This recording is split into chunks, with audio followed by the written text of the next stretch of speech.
like the beach, oui c'est facile à dire, on se prend pas la tête, oui d'accord, enfin, quand c'est le bordel, que le bord d'attaque fuit, que l'aile ne tient plus gonflée, là c'est la prise de tête. Heureusement, Pierre est par là, on va pouvoir changer un bord d'attaque et voir comment on change son bord d'attaque sur une aile.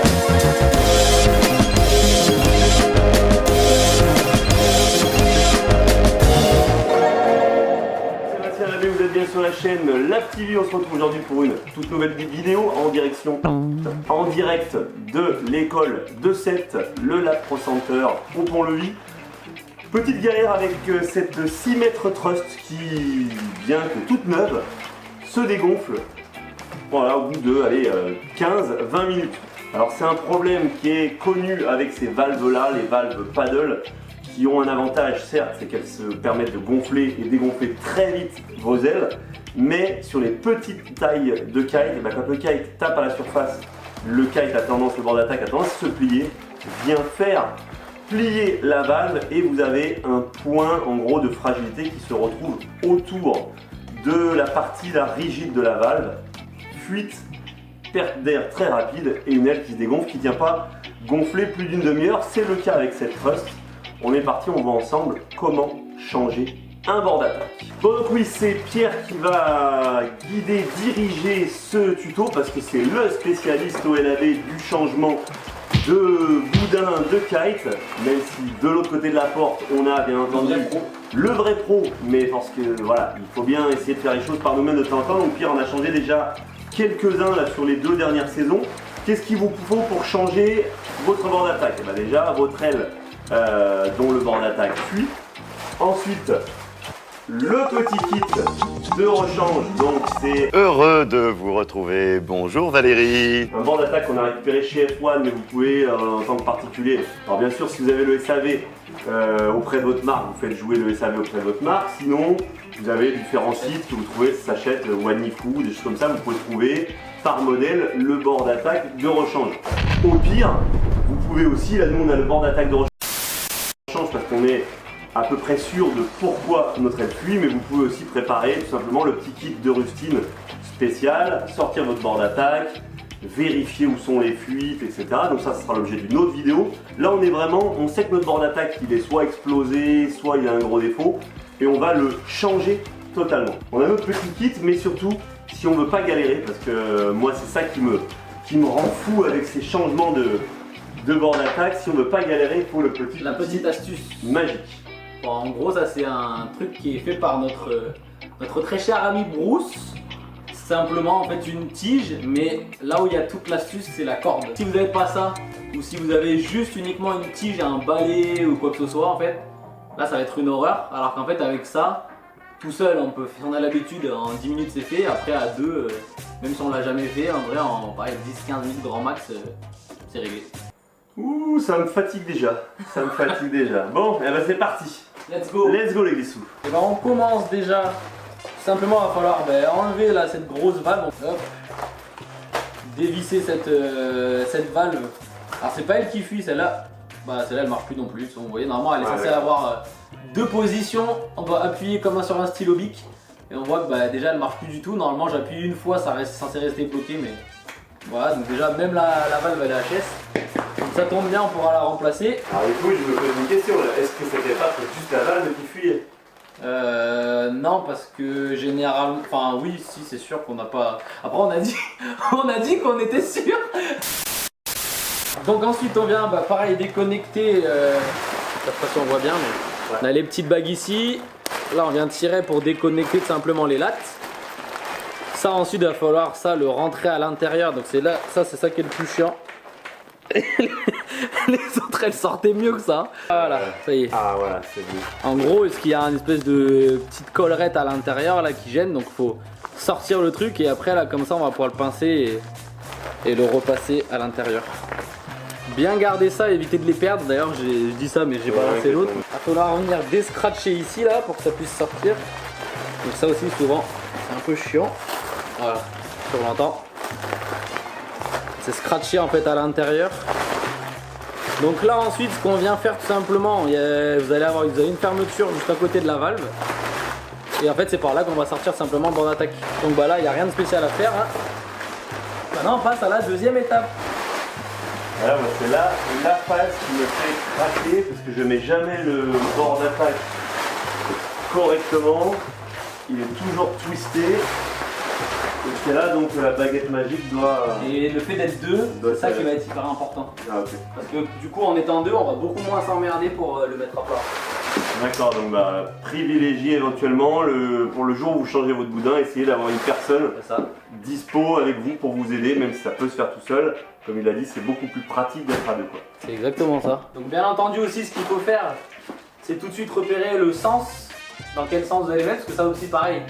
Ça arrive souvent, si vous le faites dans la précipitation et que vous ne mettez pas les valves du bon côté, vous pouvez faire avoir. On voit qu'il y a la valve de ce côté-là, et là j'ai la latte tout de suite à droite. Donc du coup je sais que mon bord d'attaque il va bien se placer comme ça. Donc cette partie-là qui va partir là-bas. Ça c'est hyper important aussi. Bon, vous verrez certainement sur certains tutos qu'il y en a qui vous disent de mettre du talc. Donc effectivement ça peut aider au boudin à mieux glisser, mais après c'est pas du tout une obligation. Moi je l'ai jamais fait avec et j'ai jamais été spécialement embêté. Donc là quand vous êtes tout seul, ce qui peut être bien, je vous donne une astuce après là vu qu'on sera deux, ce sera beaucoup plus facile, mais généralement le mieux c'est de replier là comme ça son bord d'attaque. Vous le repliez comme ça sur lui-même, bien à plat, et comme ça en gros quand on va le faire dérouler à l'intérieur, il va se dérouler directement à plat et ça va l'éviter de twister. Tiens, bah, sur tout simplement un des bouts là sur les oreilles, et en fait vous avez pareil un petit scratch et vous allez pouvoir le sortir. C'est par là qu'en fait vous allez faire passer votre bâton ou votre aiguille. Donc là du coup, et ben, on vient prendre notre bâton et on va tout simplement le faire passer, donc d'où l'importance d'avoir un bâton rigide. Voilà, donc on essaye de bien sortir là à l'intérieur du petit boui-boui, et là du coup je le ressors en faisant attention de ne pas tirer du coup l'aiguille jusqu'au bout, hein. Hop. Et c'est là où je vais bien rétendre, bien mettre à plat le bord d'attaque. Donc là on est prêt. Là on est prêt, on est bien. En gros voilà, vous faites un petit nœud coulant. Et donc c'est là où c'est important du coup d'avoir bien mis le bord d'attaque dans le bon sens. Donc si jamais vérifiez bien. Et là du coup bah, je viens accrocher et serrer. Et c'est là où mon assistant va mettre une aide très précieuse. Ah, bon, moi je vais guider le truc ça. C'est exactement ça. Donc là en fait toi on va le rentrer comme ça. Il va falloir que tu le tiennes juste avec tes mains en gros pour l'aider à bien partir droit, quoi.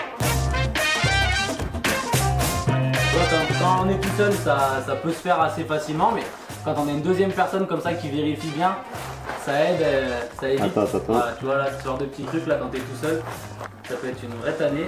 Donc là en gros on a deux points de repère généralement, on voit que là ça commence à sortir. Ce qu'il faut dire c'est que les bords d'attaque ils sont toujours plus grands que ce qu'ils devraient être.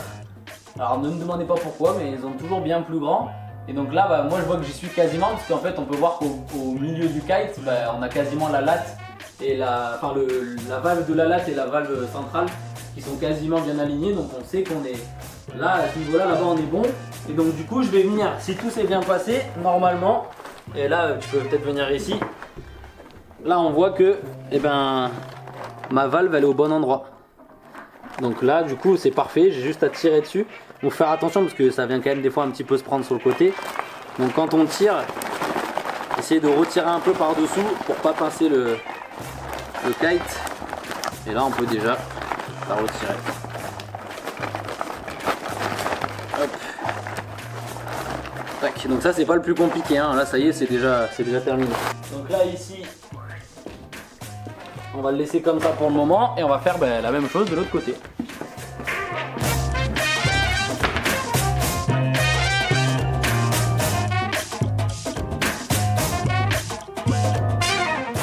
Il y a une chose qui est sûre, c'est qu'il faut quand même un peu de place, vous l'avez vu, il faut quand même un petit... Au moins la moitié quoi. 6-7 mètres carrés, ouais. Et si on peut avoir toute la longueur, et on va refaire pareil.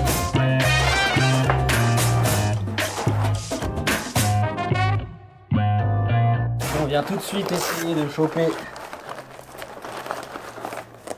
sa valve. Là, si tout s'est bien passé, pareil, on devrait avoir la valve qui est peut-être par là. Si tout s'est bien passé. Je ne la sens pas. Ah, elle est un petit peu dépassée. Donc là en fait quand on est là, donc le petit truc qui dépasse, il va pas falloir juste le pousser à l'intérieur parce que sinon on risque de faire une espèce de vieille hernie. Donc en fait on le replie comme ça dessus. On le replie sur lui-même. Voilà, 2-3 fois et là après c'est ça qu'on va pousser à l'intérieur. On le pousse juste ici et ça après ben, on le repasse dedans. Hop. Et ça se re-scratch. Donc là on replace bien la petite bague surtout à ne pas oublier. La petite astuce pour que ça coulisse plus facilement, vous venez le mouiller avec un petit peu d'eau ou avec de la salive et ça va le faire rentrer beaucoup plus facilement. Et là en faisant ça, vous avez vu tout de suite ça rentre tout seul. Et ensuite on vient hop, bien remettre la bague jusqu'au bout. Et je continue, j'avance. Hop, là moi ce que je vous conseille tout de suite. Alors, hop, on va pas oublier le petit bouchon. On referme la valve. Regardez-moi cette pétole.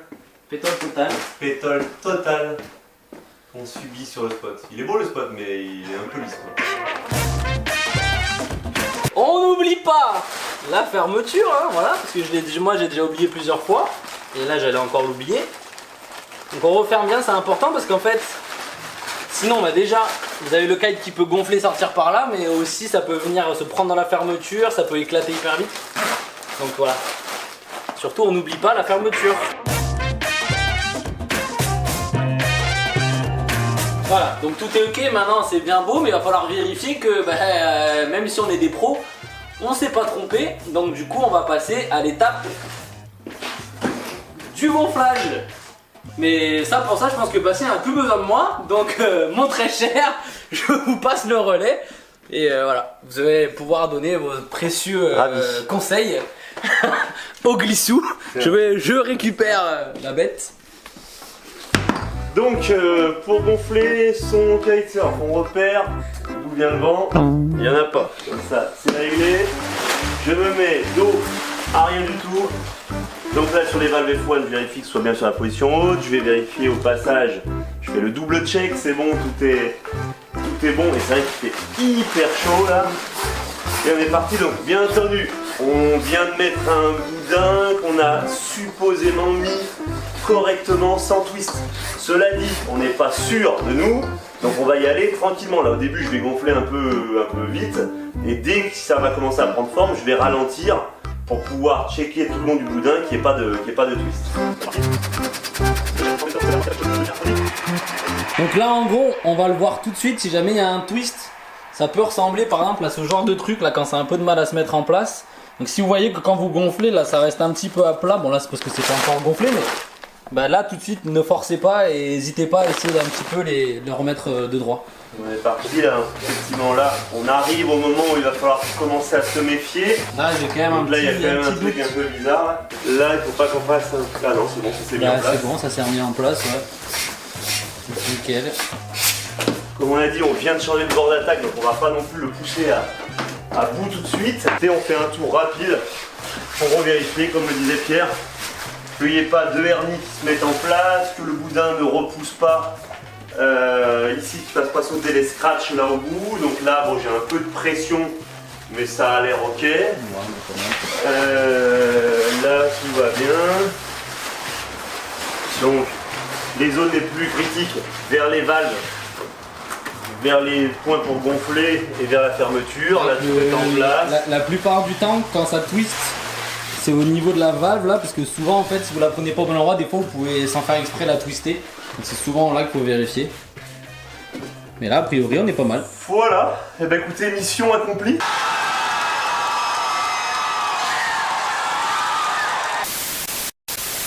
La vidéo a été assez longue, donc je vais pas vous retenir plus longtemps. Moi, ce que j'en conclus, c'est Pierre qui a bossé et malgré tout, ça me donne une seule envie. C'est lui qui est crevé. C'est transmettre le matos aux voisins, spécialistes du truc quand il y a besoin. Donc après, c'est chacun son choix. Moi, c'est vrai que s'il y a un truc que je supporte pas dans le kite, c'est ces réparations de bord d'attaque, de crevaison et tout, ça me rend fou. Là, je sais pas, vous allez voir la vidéo, mais à mon avis, on a mis un bon 15 minutes quand même. tout en n'étant pas sûr qu'on n'aura pas de nouveau un problème parce que réellement le défaut il venait de la valve. Donc écoutez, chacun sa manière de voir. Ou vous faites ça par vous-même, dans ce cas-là il faut être zen, life is a beach, tranquille, on se prend pas la tête, vraiment. Soit vous transmettez ça à des pros, réparateurs de kites, etc. Voilà, écoutez, on va dire merci à Pierre parce que mine de avec rien, plaisir. j'ai pas fait grand chose. Je vous dis à la prochaine, c'est-à-dire demain en fait, pour une prochaine vidéo. D'ici là, n'oublie pas, life is a beach, alors on se prend pas la tête et on en profite. Bye bye.